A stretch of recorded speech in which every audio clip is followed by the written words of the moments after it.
Is this? Sorry. Under the thing? Yeah.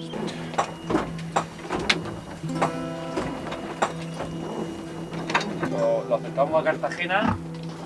You want me to pull it? Oh, you were waiting to tell that in Yes. front of the camera, didn't you? You see, the first day we got polar seals, Sophie was so anxious.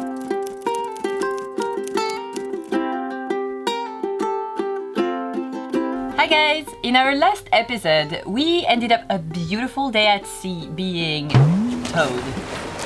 In this video, we will share with you the entire story of the succession of events that led us to being towed and the lessons that we learned from it. Yes, I am a little sick, and my Donald Duck voice. But before we start, I want to thank Philip and Dave for joining our community of patrons. Thank you so much, guys. We appreciate your support so much. Warning! This video will be a massive armchair sailor trigger. Comments, feedbacks, and tips are more than welcome, but let's all remember that this could have happened to any of us and that we're here to learn together and not to be judgmental. With that being said, it's also worth mentioning for you guys who are totally new to this channel, subscribe, that we were not on our boat. Our friend Marky had an old boat that was a 1973 McWester White Kedge, and he wants to sail around the world single-handed. He could have done it in his old boat, but he came across this other boat that's also from the 70s, but that was way better equipped for circumnavigation. Before taking his brand new boat out at sea, Marky had done his due diligence. He had been spending an entire day with the former owner going through the in and outs of his boat. He had been working on it and testing things to make sure that everything was working, and he had even asked Ryan to help him check out a few things. He also thought that it'd be wiser for him to take some crew on the first time that he was going to take his boat out, which we thought was also pretty smart. So we tagged along, and that's how the story starts. So it was this wonderful, beautiful Saturday, sunny in Cartagena, Spain. We had taken Polar Seal out, made some water out of seawater. So we had decided to take Rose Rambler for a spin later that night to watch the sunsets. I was going to go a few hours early with Marky and check a bunch of vital things like the engine and the fluids and making sure the boat was rigged correctly, and Marky had the engine running when I arrived, and he had it running for about an hour just to kind of get her moving again, get the oils moving, get things going, which I thought was really good. So when I arrived, things were looking up and up. Yeah. Ready to go? Almost. Just checking the box. We got out in the port of Cartagena. It was beautiful light out, and we were pretty hyped up by everything.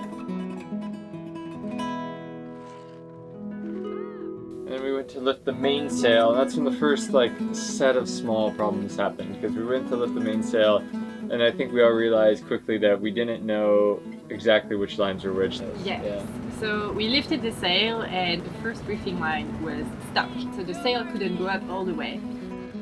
Marky was at the mast, looking at all the lines, trying different things, and eventually I decided that I was gonna go at the mast and help him figure out what was the first reefing line. I look around and I find a blue line. Oh, it's okay, I find the reefing line, and I untie it and loosen it a little bit, but turns out it's not the first reefing line. It's something else that I have no idea what it is. Eventually realized that's not the reefing line, these are the reefing lines. Got the mainsail up, and then went to put out the Genoa. Alright, let's pop that Genoa out! Yeah. Right, I need to just to unfurl the furler. And that's when the second set of problems happened. The furler on the Genoa was really stuck, so Marky and I were literally at the bow just cranking and cranking, trying to get the thing going. And I think eventually Marky hit the furler drum with a hammer because he saw something in the drum was a little off, and that got the sail open actually. We're sailing! Woo! For the first time today! Yeah.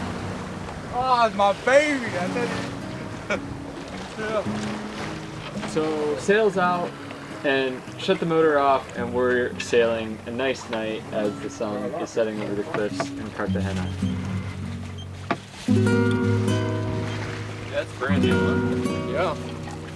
Yeah. We were on a total high. The boat was moving nicely. She was sailing. Marky was really happy. Yeah.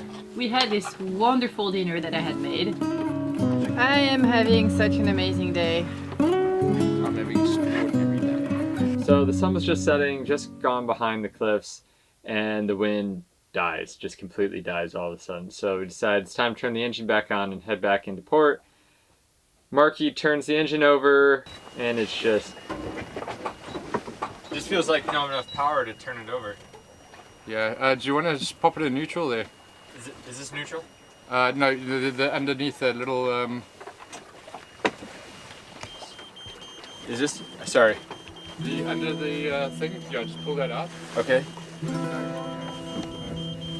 That's the autopilot. Yeah, if you move the stick, like wiggle the stick, it'll come out. Wait, what stick? Oh. What do you want me to do with the autopilot? Just. No, that's not good. Yeah, I don't think it's out all the way though. Yeah, that's good. Okay, give it some fuel. Right, let's get everything off. Cabin lights, compass lights, freezer, instruments, stereo, fucking everything. Right.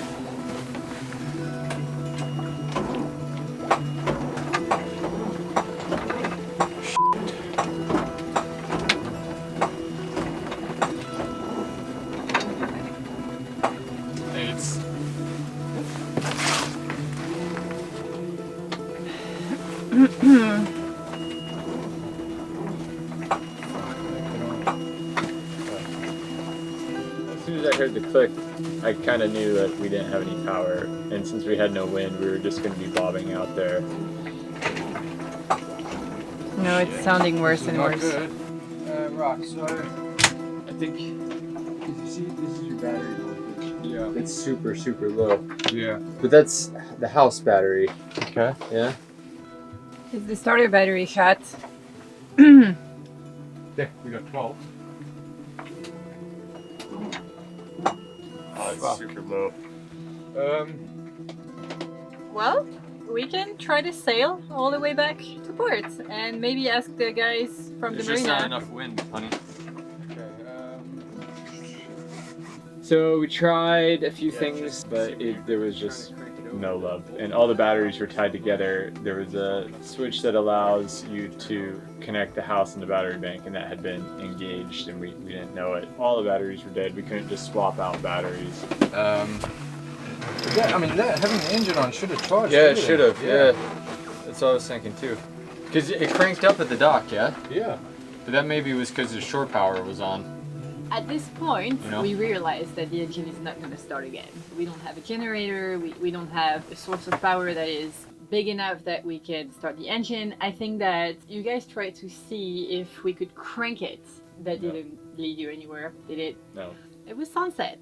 It was gonna get dark in like half an hour, so we were in a bit of a hurry to figure out a solution for us to get out of this situation because time was not playing for us. So right as Sophie was kind of going through that thought process, Marky had looked out the window and just happened to spot a rib flying through the water, and so we all jumped on deck and were waving. I was like making light signals with my phone's torch. You know, like on iPhone, there's a torch. I was like making light signal with that, and the guys are like, "Hey!" And the rib sees us, and the reaction is, "Hello." They eventually got the message and came to visit us to see what was going on. So the rib comes, and immediately what we notice is that first off, the rib is red.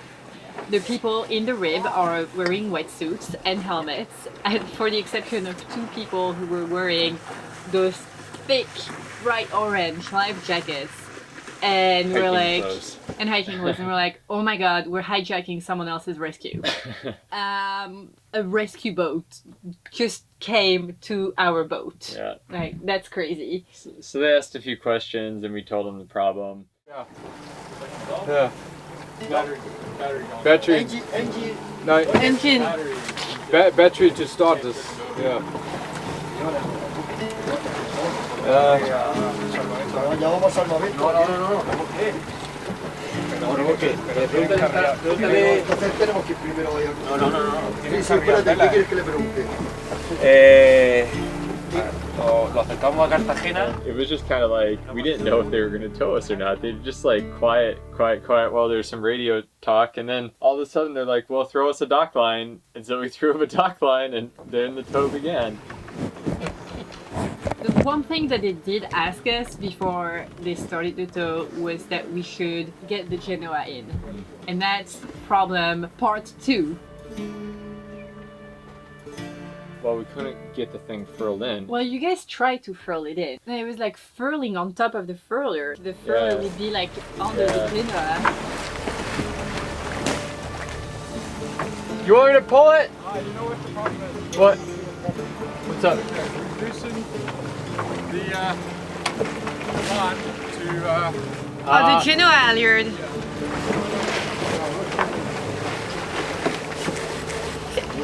I know which one. Which one is it? It's the blue one. This one. This one? Yeah, that was me. Sorry guys. So because the Genoa had slid down the track, it was down so low. So then we realized, okay, it's fallen somehow. So let's unfurl it and try to raise it back up. So we did that, and we tried to use the halyard to raise it back up, but the halyard wouldn't go up or down. And we noticed that the halyard was wrapped around the furling system somehow. I was like, you know what? I went on deck and just like hugged the sail. I was like, Ryan, give me a sheet, and we just like wrapped So the Genoa we just bear hugged it with like a Genoa sheet, and that's how we get towed all the way back to Cartagena. Yeah.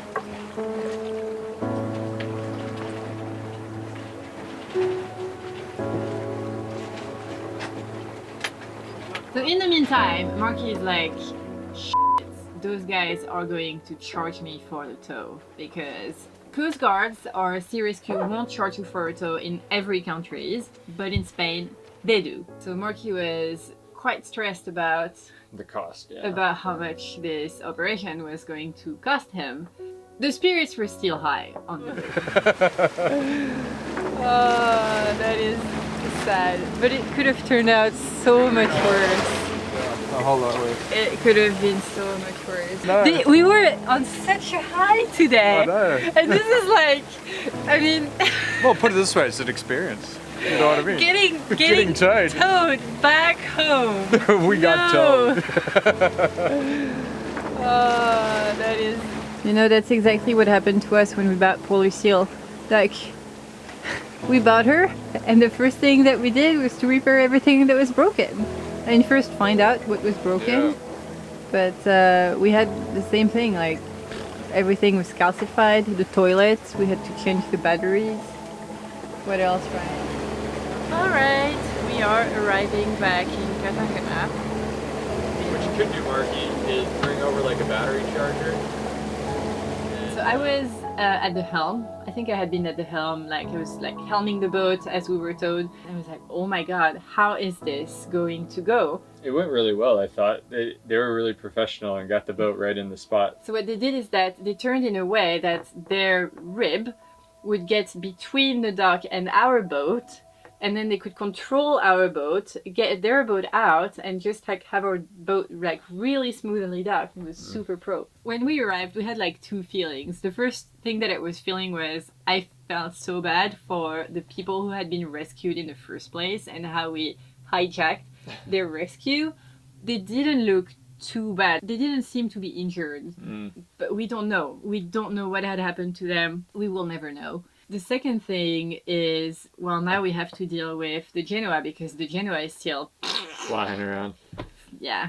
So we dropped the Genoa that night. Marky went up the mast, untangled the lines. It was jammed in the pulley at the mast, And right? it was jammed up. So we untangled it, got the sail back in its right place at like 11 o'clock at night. And everything was all sorted, so... Alright guys, so we just arrived in Cartagena and we docked the boat while being towed. And I wish I could have filmed, but it's way too dark and obviously we had to focus on the tow itself. I was at the helm. and the guy pulled us in, and they were Spanish, so we did not really understand what they were saying. But the marinero, who we know, translated to us that what happened is that it was not the rescue that came to us. Those were the firefighters, and they were rescuing someone, and because we were on their way and needed assistance, they helped us. And Marky is not going to be charged for a tow because those are the firefighters, and that's like an amount of luck. I mean, come on. Muchas gracias. 1,000 times. You should get a photo with him. So the problem with the sail was Which you have probably figured out by this point. that Sophie had released the halyard for the Genoa thinking that it was a reefing line, and that that slack when we went to unfurl the head sail had wrapped the line around the pole. Yeah, that was bad. I felt really bad about this. The second problem was that the house battery and the starter batteries had been connected through a switch on the boat, which we didn't actually realize that they were connected at the point. But one of the house batteries had gone bad and was essentially sucking all the energy from the other batteries around her, essentially causing the whole bank to be dead. Thus, we didn't have any power. And the next day, as soon as the sun came up, Rosie Rambler has some solar panels. It actually charged up all the batteries right away, and Marky was able to start the engine right at the dock. That's why it's really important to keep those two sets of batteries separate. Mm-hmm. Yeah. Since it happened, we had time to play with the idea of what would we have done if there was not a firefighter rib coming just right by as we realized that the engine is not started. The bigger problem was it was becoming night and we didn't have enough power to run the nav lights. So we were essentially going to be bobbing around in an area with some bigger ships, not a lot, but some, and in a pretty tight bay. So that was a bit of an issue. So I think we would have ended up I would have ended up calling for a tow, or if we could have gotten to an area where we could anchor, we could have probably started it just because of the solar power in the morning at Anchorage. Yeah. Another thing that we've reflected on since this happened is that we could have blew up the dinghy, get the outboard out, and tow the boat with the dinghy to a place where we could have either anchored or docked. We're not sure if there was a dinghy on. There was an outboard. We are not sure that there would have been a place for us to mount the outboard, but yeah. Big lessons learned. Lessons learned. I don't know if this is a lesson learned because I think I always knew it, but it's a point of emphasis. Ooh. If you have something new to you, make sure that you spend the time to get to know it before you go out. Oddly enough, this was a point of contention when Sophie and I first got polar sealed. Oh, you were waiting to tell that in front of the camera, didn't you? You see, the first day we got polar seal, Sophie was so anxious to take polar seal out. I was. And I was not. I was actually very unhappy that she kind of forced my hand and we went out. Because a bunch of things didn't work and we didn't know about them. I feel guilty. Yeah, I am guilty. So it was after this event, this is 3 years since having polar seal, Sophie admitted to me that that would have been the right thing to do that day, is to just spend a few days getting to know your boat, know what the lines do, know what all the buttons do. So that's my biggest takeaway, and I think that's what I hope other people take away. And to be fair to Marky did pretty much all you can do. You can learn everything about your boat and take it out for the first time and then discover something that you had no clue about. My big lessons learned from this experience is when you have a new boat and you take it out for the first time, it would have been wise to not do it at sunset. But again, like, there is something magic that happens when you get a new boat. Like, you're really excited and you really wanna take your boat and like, try her. Yeah. You know? So I really don't blame Marky for anything. No, he handled it really well actually. Yes. So yeah. Yes. What would you guys do if all of a sudden your engine died on you? Let everybody know in the comment section below and enlighten. But that's the whole armchair sailor community. I don't think that's armchair sailing. I think that's a scenario in which you can think about different alternatives or solutions. And maybe asking yourself this question helps you equip your boat differently, or like even just think about it, you know? So yeah, like guys, you can totally armchair sail this one. What would you do if your engine died on you? I hope that you get something out of this and that you enjoyed this video. If you did, give it a thumb up or subscribe to this channel or not, because you also don't have to subscribe, but it's better because we have fun here most of the time. I mean, all the time. Bye-bye. Bye guys. Alright, I'm gonna go clean the decks. I cannot turn the camera off. Ryan, help me.